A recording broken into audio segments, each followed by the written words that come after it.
Welcome to Aviation India. These aircraft may look amazing on the outside, but they hide a secret no one wants to admit. Serious structural issues that should have been redesigned decades ago. Fuselages that crack, vibrate, corrode, or simply couldn't withstand the test of time. Stick around until the end because the last aircraft on this list was banned from flying in several countries due to structural safety concerns. Beechcraft Duchess 76, a trainer with groaning wings. Designed in the 1970s as Beechcraft's answer to the Piper Seminole, the Duchess 76 is a light twin-engine trainer that promised simplicity, safety, and low operating costs. With a cruise speed of 165 knots, 180 horsepower Lycoming 0360A1G60 engines, and seating for 4, it seemed ideal for flight schools. But over the years, a critical weakness became evident. The wing is directly attached to the fuselage without a carry-through spar. That means, unlike aircraft with a continuous structure, the structural loads are concentrated right at the wing fuselage junction, causing metal fatigue cracks at the wing root. With thousands of training landings and maneuvers, these areas began to show premature wear. Many owners reported unusual noises and vibrations, and inspections revealed structural failures in a concerning number of aircraft. Today, frequent inspections using eddy current or ultrasound techniques are required, and some maintenance shops even refuse to work on this model if it exceeds a certain number of flight hours. Cessna 441 Conquest II, a machine that wears out from the inside. The Cessna 441 was Cessna's big bet to dominate the pressurized turboprop executive segment. Cruise speed of 300 kts, range of over 2,000 nautical miles and capacity for up to 10 passengers, a serious airplane. But the hidden threat lay where no one looked, the pressurized fuselage. Designed in the 1970s before modern structural simulation techniques, the Conquest began to show fatigue from pressurization cycles, especially around the windows, boarding door, and baggage compartment. The issue wasn't immediate, but frequent high-altitude operations, FL 280 and above, combined with daily flights, caused cyclic stress that weakened structural joints. Operators reported minor deformations, broken seals, and eventually microcracks in internal reinforcements. Repairs are complex, as many of these areas are buried deep within the airframe, and reinforcing them can cost over $100,000. That's why many Conquest IIs have been retired or sold below market value. Piper PA-28 Cherokee, cracks that shocked the aviation world. This aircraft has been the entry point into aviation for thousands of pilots. With a simple design, low fuel consumption, and variants ranging from 140 to 235 horsepower, the Cherokee seemed indestructible. But in 2018, a fatal accident set off alarm bells. A wing detached in mid-flight. The investigation revealed cracks in the main wing spars, the result of accumulated fatigue in aircraft with tens of thousands of training cycles. The worst part? The cracks weren't visible from the outside. They could only be detected through advanced internal inspections, meaning many aircraft in service could be at risk without their owners knowing it.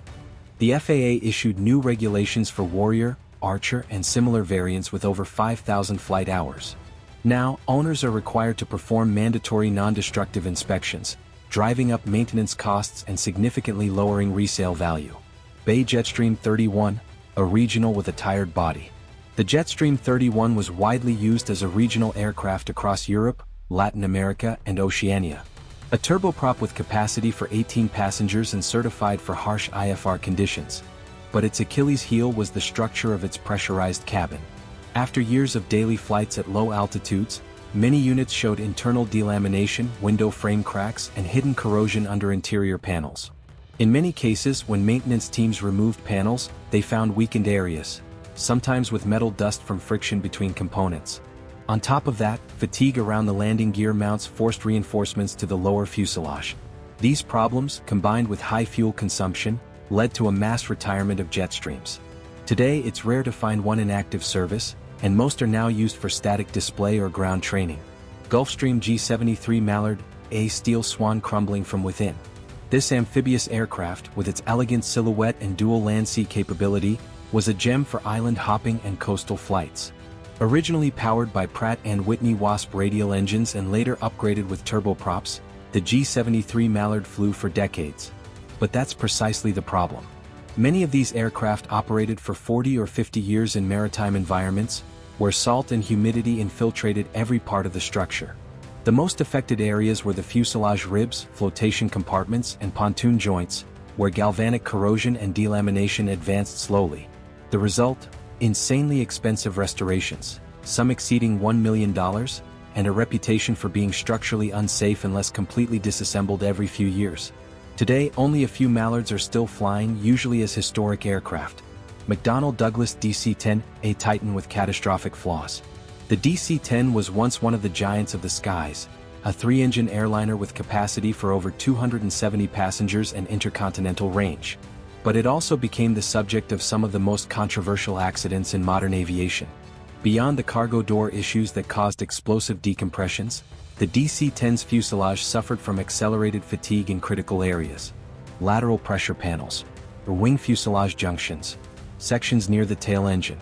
The design of certain areas failed to properly distribute structural loads, and in many cases, vibrations from the engines worsened the damage. The FAA imposed strict limitations, and airlines began phasing the aircraft out earlier than planned. Today, very few DC-10s remain in service. Most have been converted into freighters with added reinforcements, or retired altogether. An aircraft can have state-of-the-art avionics, a flawless engine, and luxury seating, but if the fuselage is compromised, none of that matters. The aircraft we saw today are proof that even popular, well-known planes can hide dangerous weaknesses. Have you ever flown on any of these? Are you surprised that such iconic aircraft had these flaws?